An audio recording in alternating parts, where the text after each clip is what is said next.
ring the bell, right? Yeah, you want to start on So time? I just sit here. I said, oh, I got a cushion even. All right. I said, do you want to start on time or wait a little longer? Oh, no, we better wait with the weather. Yeah, maybe a 5-minute wait with the weather. Yeah, small crowd. Last week was so good. You mean 10, right? It is 10, yeah. I think you should have them come up, move up so you feel a little bit more at home.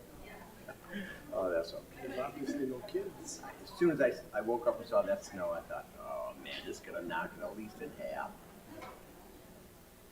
Just the true blues, the real diehards are here. Yes, right. And Jim here, Jim, right up front is the guitar player in our band. And I told him and he's a retired social worker, so You want to hear what you have to say? he gets it. He's just a good guy. I think they're all waiting. I'm surrounded by good people. It's great. I think that right in this. Oh, I didn't recognize her. That's good.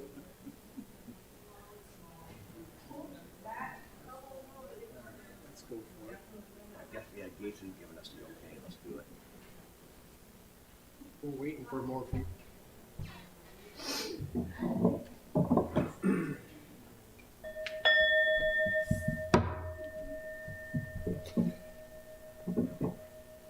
Good morning, all you diehards. Welcome. My name is John DeGrave, and I welcome you here today on the first winter snow of this year. Welcome to our service. Unitarian Universalism encourages an open-ended search for meaning of life and a commitment to asking our values to shape our decisions and our actions. We are a pluralistic religion that draws wisdom from many sources. We welcome all people into our beloved community of whatever age, race, class, ethnicity, physical ability, sexual orientation, gender identity, or religious background. That's everybody. We welcome especially those worshiping with us for the first time. Guests are here today. Guests are welcome to participate in any activities in our community. Our welcome team members are wearing green name badges and are ready to answer any questions you may have if you are a visitor or new to our congregation. Pastoral care team members are wearing yellow name badges and are able to talk with you if you are having a life transition or need assistance. We invite everyone to join us downstairs after the service for coffee and snacks as we get to know each other better. Thank you for being here today. And the family is here. Thank you.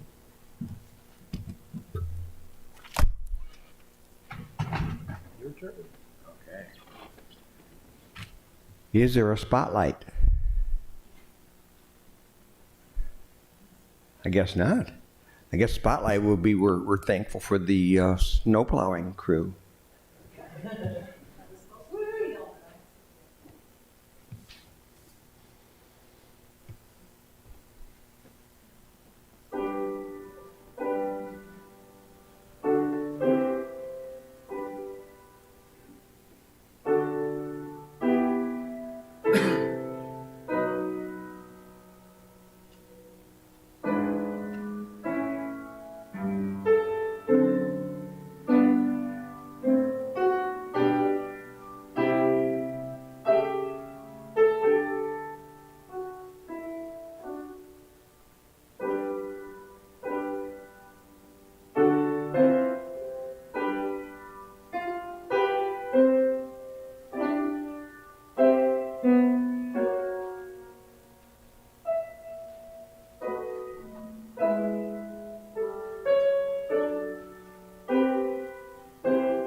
Many of you know that I enjoy sports.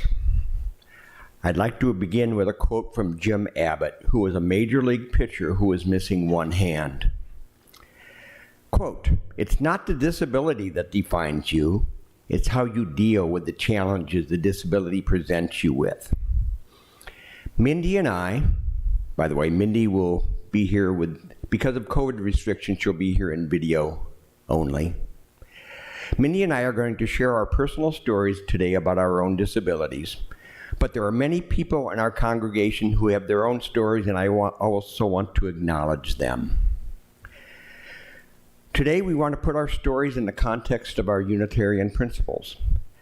As Unitarians, we affirm and promote, among other things, 1, the inherent worth and dignity of every person, justice, equity, and compassion in human relations, acceptance of one another, and encouragement to spiritual growth in our congregations.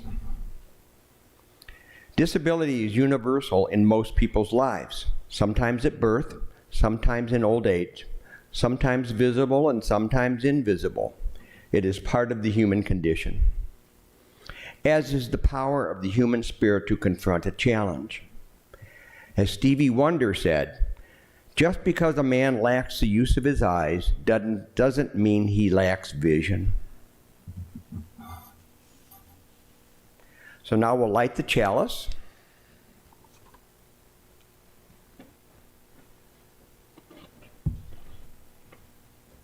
Please follow along. In the light of truth and in the warmth of love, we gather to seek, to sustain, and to inspire.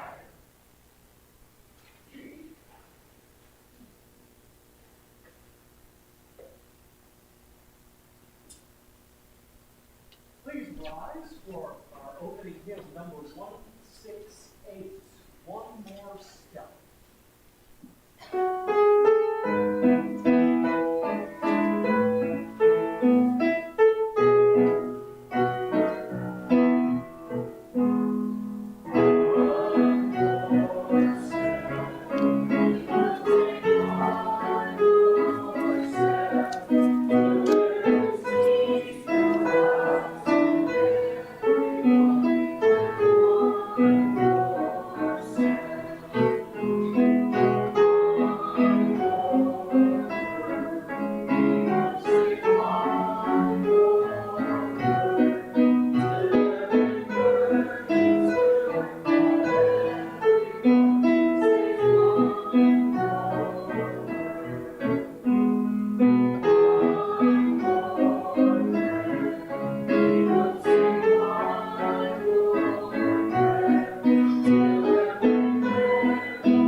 Please be seated, and hopefully through the magic of video recording, we'll hear Mindy with the opening reading.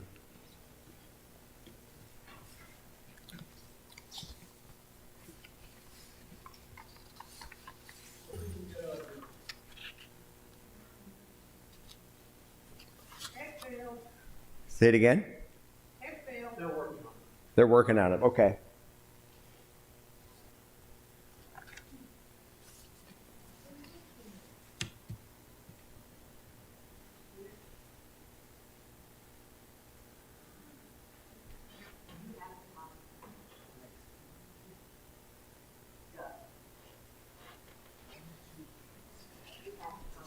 I do, yeah. Should I go ahead and read it?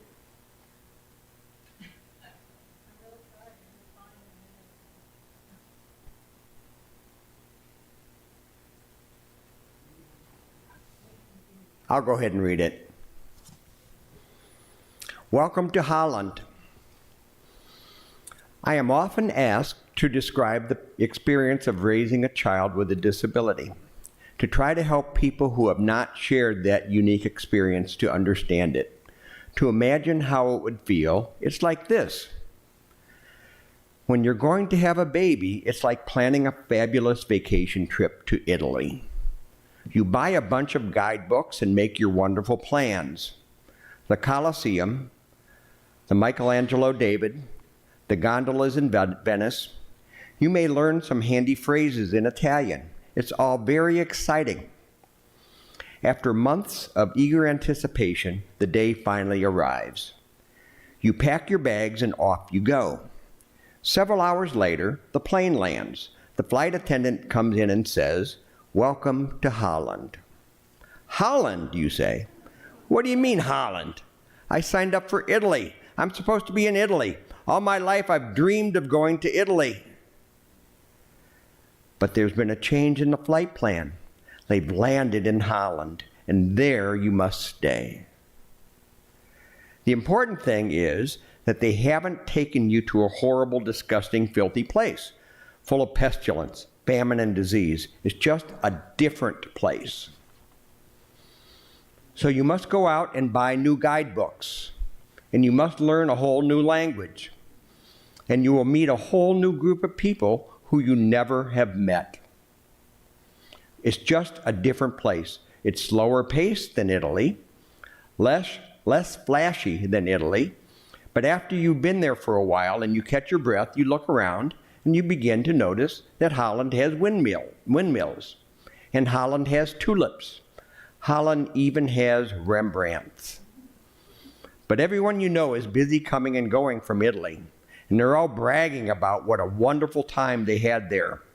And for the rest of your life, you will say, yes, that's where I was supposed to go. That's what I had planned. And the pain of that will never, ever, ever go away, because the loss of that dream is a very significant loss. But if you spend your life mourning the fact that you didn't get to Italy, you may never be free to enjoy the very special, the very lovely things about Holland. Thank you, Mindy, for choosing that reading.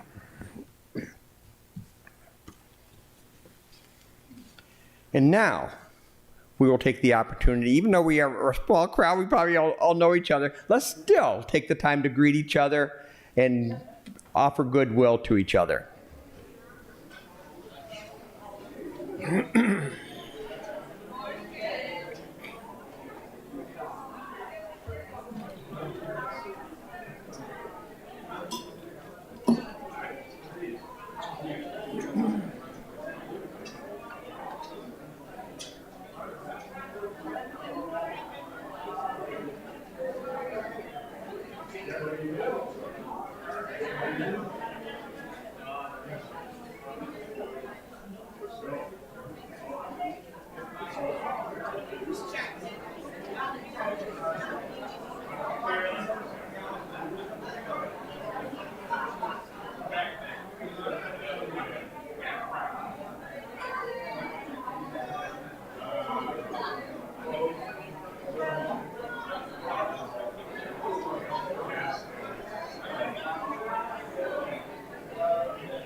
Are we ready? Yes.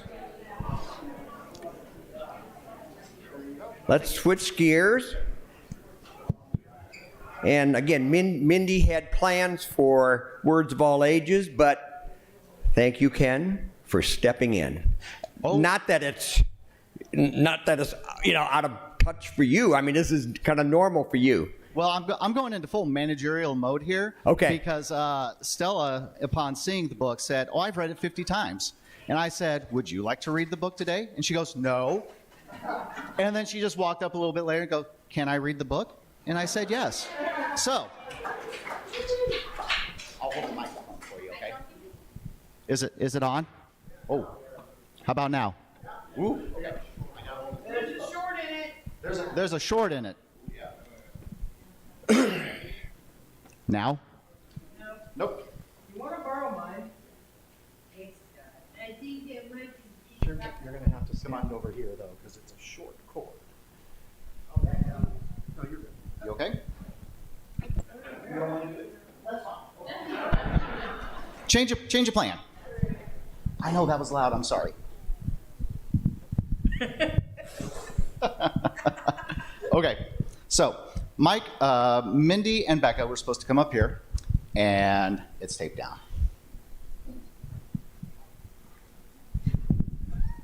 This is fun.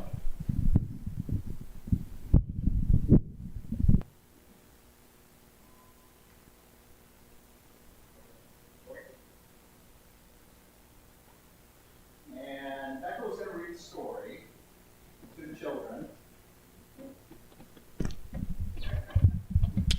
I love it. This is like live theater right here. It's like all improv and stuff, and we're all having a great time. So, Becca, Mindy's daughter, was going to read the story, Yes, I Can, A Girl in Her Wheelchair. And I'm going to read an abridged version of it, but I think we'll all get the same message. So, this is Carolyn. And like many kids her age, Carolyn loves animals, castles, and building with blocks. And she has her own special little table that she can do all of that at.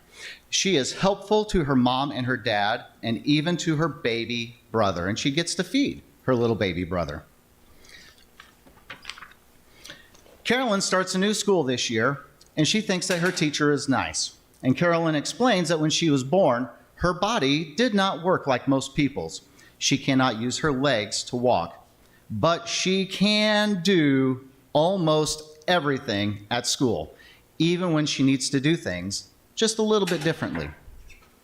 She joins right in during reading time, and the teacher asks the children, can you think of a word that rhymes with cat? And at this point, I would ask children, can you think of a word that rhymes with cat? Bat. Can you? Hat? Anybody else? Matt. Splat. Flat. Hat. I tell you what, Carolyn also says, why, yes, I can. And she adds to the list. Now, sometimes Carolyn can do what other kids do with just a little bit of help. And at circle time, Carolyn wants to sit on the carpet with her classmates, and her teacher gets up to help her out of the wheelchair. And when the teacher asks if she can come up front to help with the morning song, Carolyn says, why, yes, I can. I can move. Instead of walking, she uses her hands and scoots backwards to her teacher to help. There's a few giggles, but mostly the children are used to moving like this. When the students return to their desk, the teacher asks, who wants to feed Toffee, the little bunny? And everybody raises their hands and says yes, and the teacher picks Jacob. But then the teacher comes to Carolyn and says, can you hand these papers out to the class? Now, it's hard for a wheelchair to fit in between the desk and chairs, and it is frustrating at times, but Carolyn says, yes, I can. At lunchtime, Amira asks Carolyn to eat with them, and Carolyn says, why, yes, I can. And Carolyn and Amira travel in line with their class to the cafeteria. Today is super fun because Carolyn's class is taking a field trip to the bowling alley. Sarah asks Carolyn if they can ride the bus with them, and Carolyn says, why, yes, I can. And her bus is a special bus, and it gets up, Carolyn gets to ride it on a rear elevator made specially just for wheelchairs. At the bowling alley, Justin asks Caroline, can you bowl? And Carolyn says, why, yes, I can. And Carolyn asks Justin to help set up the ramp at the end of the lane. Now, she needs some help to lift the heavy ball to the top of the ramp, but then she pushes it down the alley, and everyone in the class wants to take a turn. One of Carolyn's new school friends, Jasmine, invites them all over to a birthday party Saturday. Carolyn asks her mom And Mom says, well, you won't be able to join the kids in the jumping, but you can go to the party and watch. And Carolyn says, why, yes, I can. So the other kids are having so much fun at the trampoline park that they hardly talk to Carolyn. She feels pretty sad and lonely and thinking that maybe she should have stayed home. But then Jasmine's aunt walks in with Jasmine's little cousin Tina. And Tina's about the same age as Carolyn's brother. And Carolyn knows how to take care of babies and how they love playing peekaboo. And since she's feeling pretty bored, Carolyn starts to play with the baby. And soon baby Tina begins laughing, and the two girls leave the trampoline park to see what the baby is laughing about. At home, after the party, Carolyn tells her mom how she felt at first, but then at the end, she was glad that she went. Mom tells Carolyn that she was proud of her for finding a way to have a good time, even though there were things that she couldn't do. That's okay, said Carolyn. There's a lot of things that I can do, and my new friends are really great. Now, the next day at recess, the kids are having a running race, and a boy from the other class calls out, why, she can't run, so she can't play. Carolyn feels sad and left out. She says, I don't know how I can. And then Jimmy speaks up and says, oh, yes, you can, Carolyn. And Carolyn, you can be the referee. And that's an important job because you get to announce who wins each race. Carolyn is glad when she can be a part of things, even when she can't do the things that the other kids can do. That night, Carolyn tells her dad how Jimmy helped her join in the race with the others. Well, Carolyn, I'm glad to hear your new friends can find a way to help you play with them. And Carolyn says, why, yes, they can. I think that's a very important message about inclusion.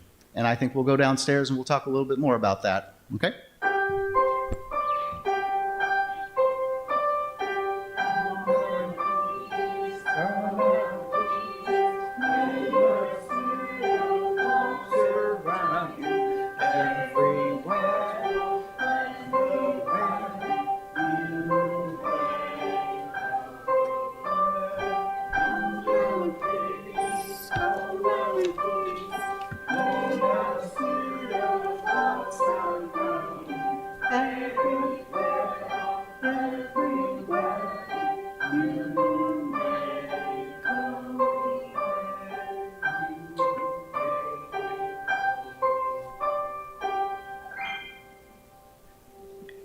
Good morning on a beautiful but snowy morning. I'm Susan Perry, a member of the Pastoral Care Associates Ministry team. As we gather today, we pause to reflect on what lies in our hearts. In this time of sharing, we take a moment to recognize our personal joys and sorrows and to read from the book of Joys and Sorrows, those personal life events that you have chosen to share with us. A joy is mentioned by John DeGreve. Thanks to all who attended the Interfaith Thanksgiving services last Sunday night. UU was well represented, a great evening with friendship of 5 Quad City faith congregations. Lori McCollum mentions a sorrow. I'm currently undergoing infusion treatments for an infected finger. Send healing thoughts. Taryn and Joe have concern for Petey, the parakeet, having trouble with his foot. Anne Harrington has both a joy and a sorrow as she is remembering her brother, who would have been 69 on this past Wednesday. And I also just want to add that the Pace family is having problems, with COVID, and I heard that her Mindy and Mike's granddaughter is more sick than we would like to hear with COVID. So I send them healing thoughts. Are there any online? I don't know if you have online. Okay, still not working. Thank you. Pardon? Oh, okay. Do you want me to wait or continue? Okay, thank you. Great, thank you. For what has been shared and for what remains in the quiet sanctuary of our hearts, we are grateful. Let us become aware of the energy that brings us together in beloved community as we share a time of silent meditation. May we open our minds and hearts to a place of quiet, to a silent prayer for the healing of pain and the comfort of love. You are invited to come forward and light a candle during the musical meditation. You are invited to come forward and light a candle during the musical meditation that follows.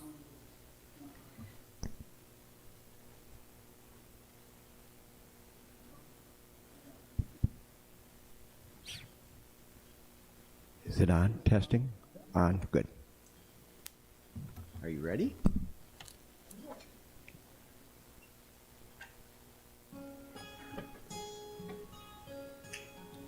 Hello, darkness, my old friend.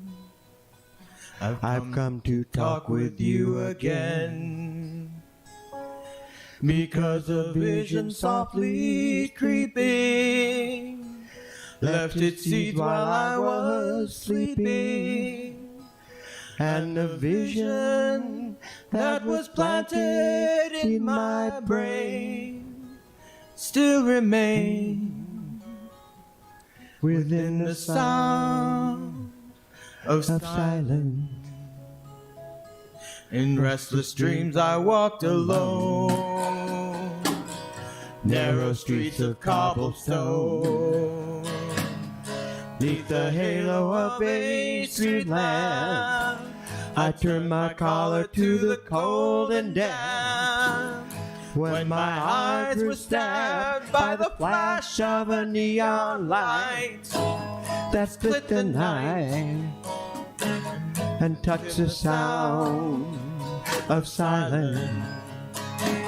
And in the naked light I saw 10,000 people, maybe more. People talking without speaking, people hearing without listening, people writing songs that voices never share, and no one dared to stir the sound of silence. Who said you do not know? Silence like a cancer grows. Hear my words that I might teach you. Take my arms that I might reach you. But my words, like silent raindrops, fell and echoed in the well of silence. And the people bowed and prayed to the neon god they made. And the sign flashed out its warning in the words that it was forming. And the sign said the words of a prophet are written on a subway wall and tenement halls, and whispered in the sound of silence.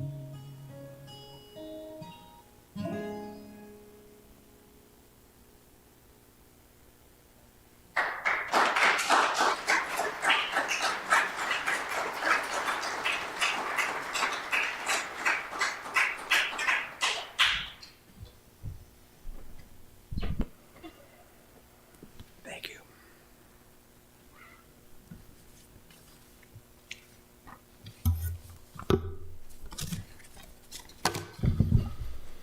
Change gears, different readers, close up versus distance. I've been alive for 26,968 days. That's exact, by the way. And I can honestly state that my hearing loss has affected me every single one of those days. I'm going to focus on just several of those days with the underlying theme of don't judge a book by its cover. Here are some things that were told to me. My grandmother suspected that I had a hearing loss as a young child, as she observed me in toddlerhood hugging the vacuum cleaner and the TV set. Okay, remember this grandmother as she comes back later in the story. This led to surgical intervention, which did help my hearing to some extent. My mother told me repeatedly that she would be looking for me in the house when I was a preschooler and I wouldn't respond to, "Dougie, where are you?"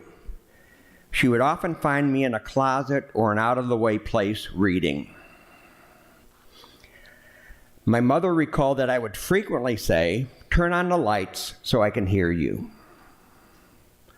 Over the years, she would very frequently say, "Yes, you wore your hearing aid in your pocket." This is when I was a junior in high school and had a 30-day trial with a hearing aid. It was the only time I considered, not really considered, wearing a hearing aid before adulthood. I refused it, and of course, this reflected my extreme denial of my hearing loss at that time. Here are some things that I definitely remember from childhood and adolescence. During campouts in cabins for Boy Scout and church youth groups, as expected, everybody was talking at bedtime when the lights were out. I pretended to be asleep because, of course, I couldn't hear them. I learned very early not to raise my hand in class for fear of saying what had already been said and having to deal with the laughter and the teasing.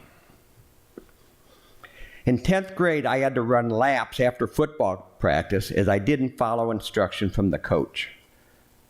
The specific instruction was for the sophomore team to sit together during the varsity game.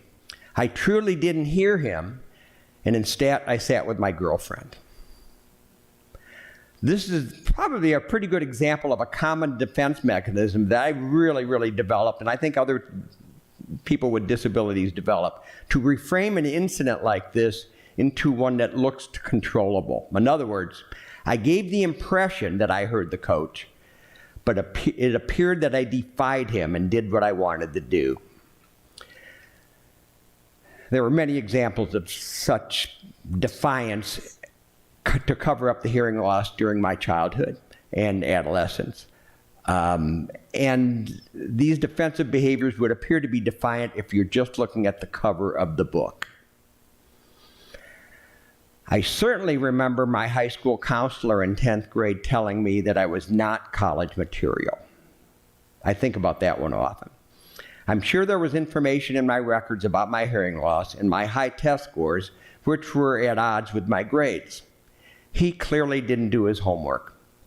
And some of you may not know that I received my PhD from the University of Iowa in 1985. Okay, now remember the grandmother I talked about earlier. I distinctly remember her saying, "Doug hears what he wants to hear," when I was 17 or 18. This is the most blatant case that I could think of judging the book by the cover. And both my counselor and my grandmother clearly interpreted my underachievement and behavior problems as the primary issue and disregarded my hearing loss. And in my grandmother's case, this was even more confusing given her early awareness of my hearing loss.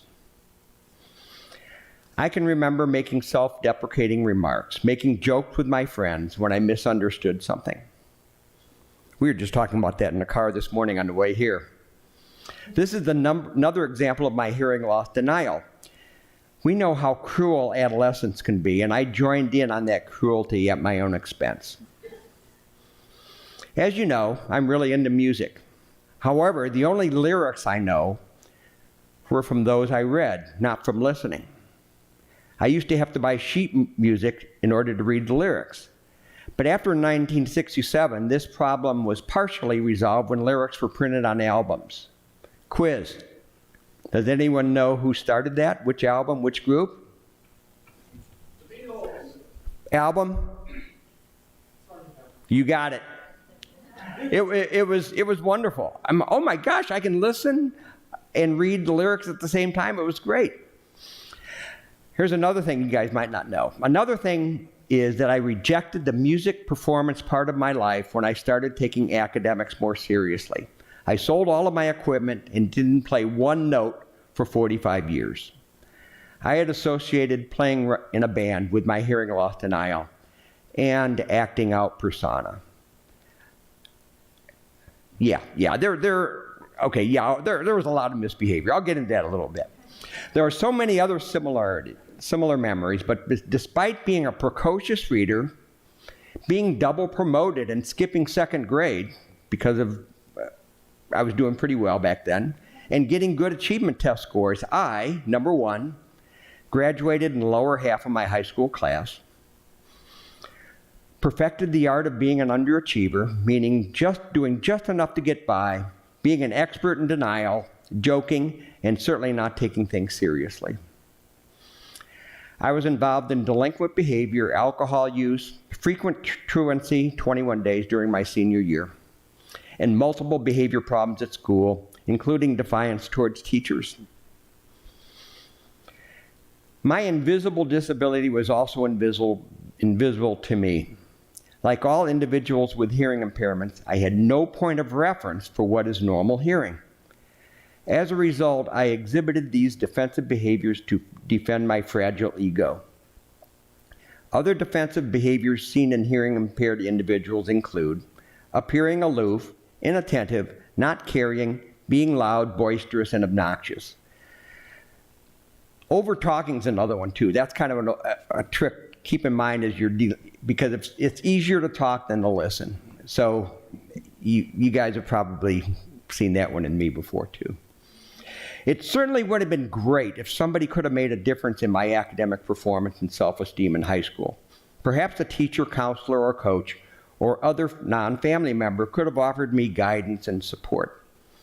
Of course, attending 3 different high schools reduced the chances of a meaningful relationship. So like all boomers in 1967, I went off to college for me to become a rock and roll star and for a whole lot of guys to avoid the draft. However, I was certainly not prepared to be a successful student. Doing just enough to get by did not work in college. During my freshman year, I obtained a GPA of 0.9. But I took Intro to Psychology and got a C. It is not a joke to say that I became a psych major because it was one of the few classes that I passed. I often make that joke, but there's a lot of truth to it. However, because of my poor achievement, I was called for a draft physical during the height of the Vietnam War. The reality of being rejected by the Army because of my hearing loss really snapped me out of my denial and contributed to me taking more of an interest in academics. Research looking at adults who meet a number of positive adjustment variables have found that a very high percentage of those have benefited from a mentoring type of relationship.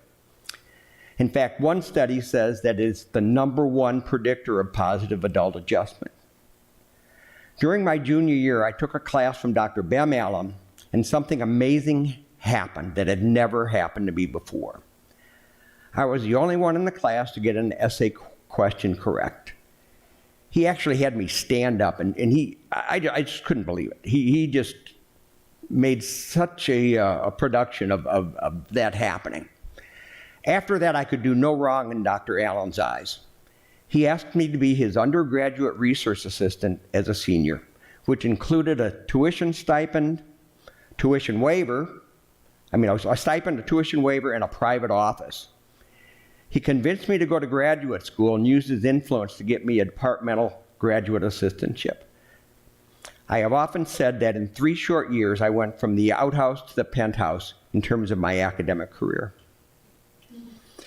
It was in grad school that I finally relented and got my first hearing aid. I really can't recall what specifically led me to that point. However, the vocational rehabilitation counselor informed me that my undergraduate tuition and fees would have been paid for completely if I had contacted them 4 years earlier. They certainly paid for my first hearing aid. As I was working on my master's degree in school psychology, I also learned a great deal about exceptionalities.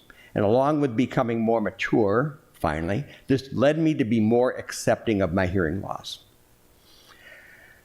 Now, back to the importance of mentors. My indebtedness to Dr. Allen is best illustrated in telling a true story about a Western Illinois University psychology department reunion. Several years ago, 10 or 15 years ago. Dr. Allen had just retired, and I was telling him my story, much of which I have just shared with you.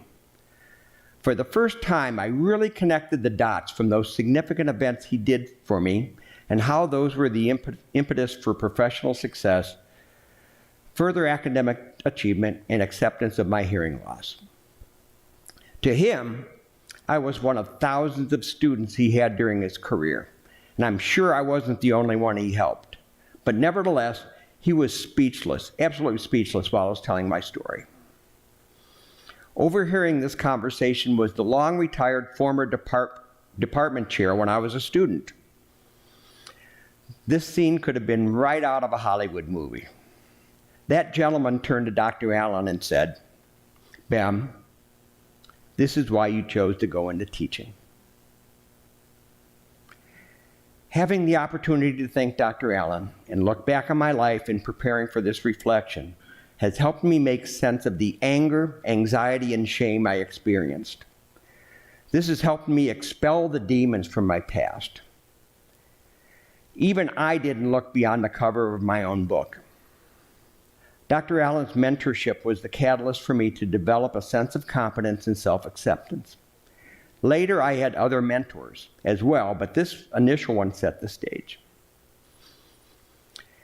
Many people with disabilities, for reasons we have discussed, have poor self-acceptance and require special attention to grow in a positive direction so they can say, "Yes, I can."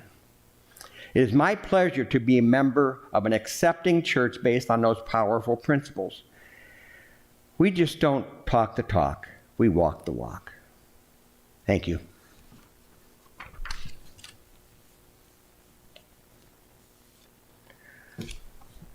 The congregation is supported by pledges of our members and friends. The offering provides an additional opportunity for expressing generosity by those attending today's worship. We are sharing the plate offering this month with UUA. Please be as generous as you are able.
I think we will have Mindy's reflection, correct? I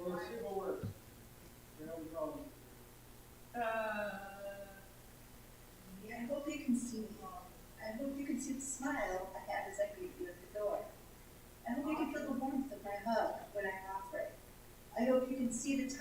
taken to dress nicely for an event at church.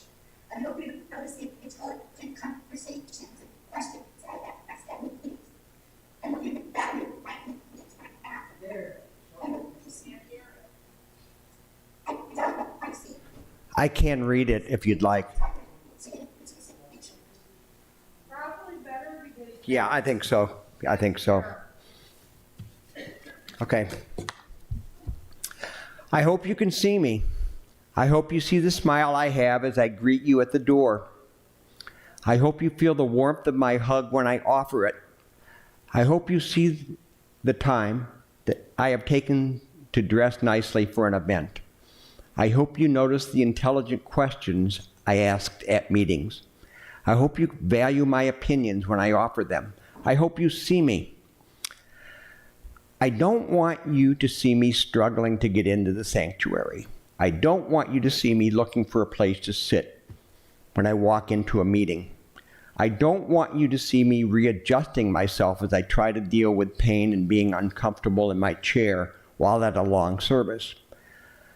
I don't want you to notice that I'm caught in traffic when leaving service on Sunday. I hope you see me. I'm Mindy Smith Pace. This is a quote from A Disability History of the United States.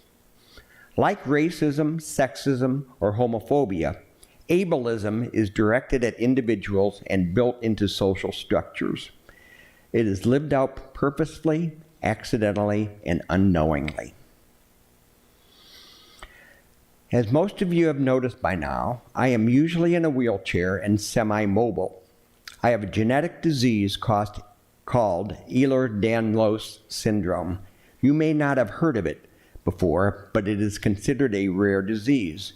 It involves the collagen in my body. And as I taught Becca, my daughter, who also has this disease, we have issues with our tissues. What does that mean? I have a disability. My joints don't work right. I'm in constant pain. I get injured frequently. I am always tired. There is no cure. There really isn't much of a treatment plan either. It sucks. I am not normal and never will be.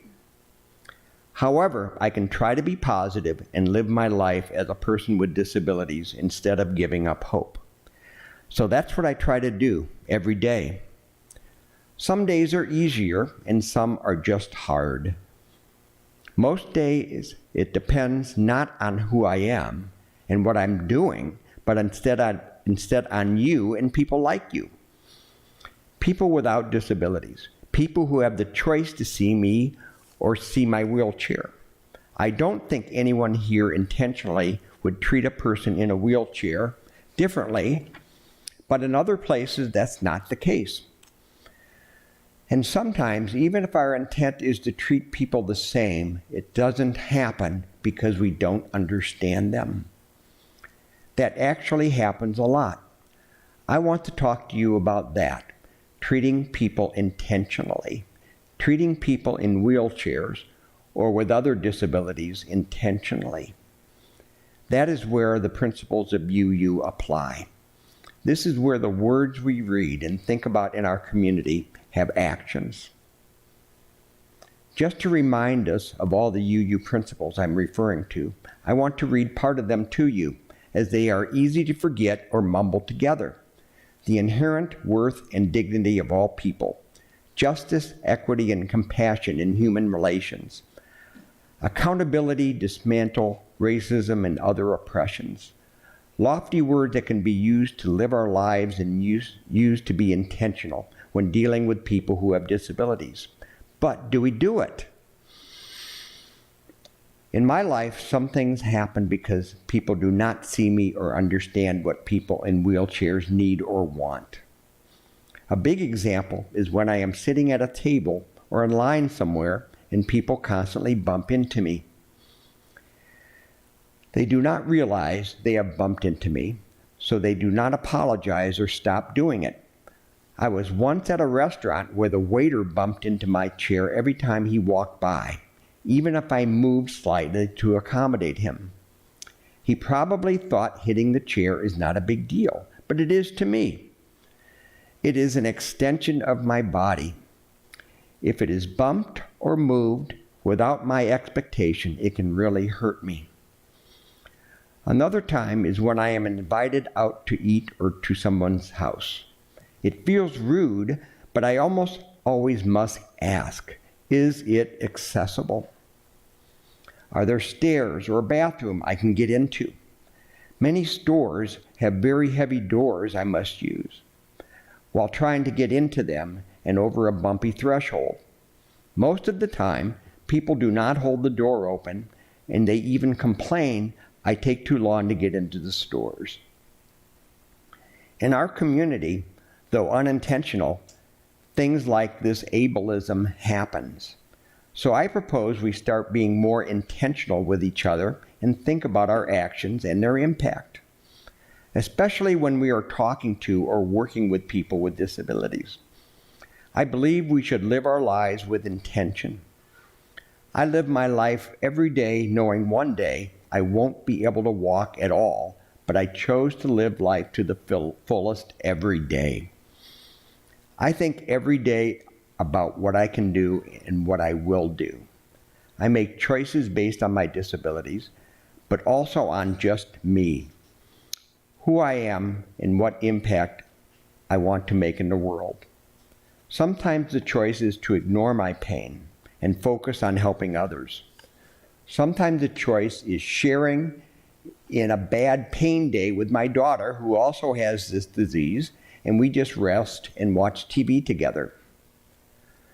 Sometimes my choice is if I sit in a normal chair or sit in my wheelchair when at a forum while running for office. Yes, people with wheelchairs or other disabilities run for office. I choose to enjoy life, help others, and focus on the good I can do. My abilities far outweigh my disabilities if I allow them to be used. If others choose to see past the disability and instead see me. I challenge you to do the same. Live your life with intention. Live it while thinking of the UU principles. Realize what is going on around you. Make effective change by starting with your own actions, then change the world. Think about how you treat all people, especially people who have disabilities. It starts with saying hello. It happens with an open door. It happens with a smile. It happens when you open your eyes and see me, Mindy, not the woman in a wheelchair. Thank you for letting me share this insight into my life and struggles. May it shed life into your life and struggles as well. We all matter, every one of us. Thank you, Mindy. So please, rise if you're able and join in our closing song, number 128, For All That Is Our Life.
Please join me in extinguishing the shallot.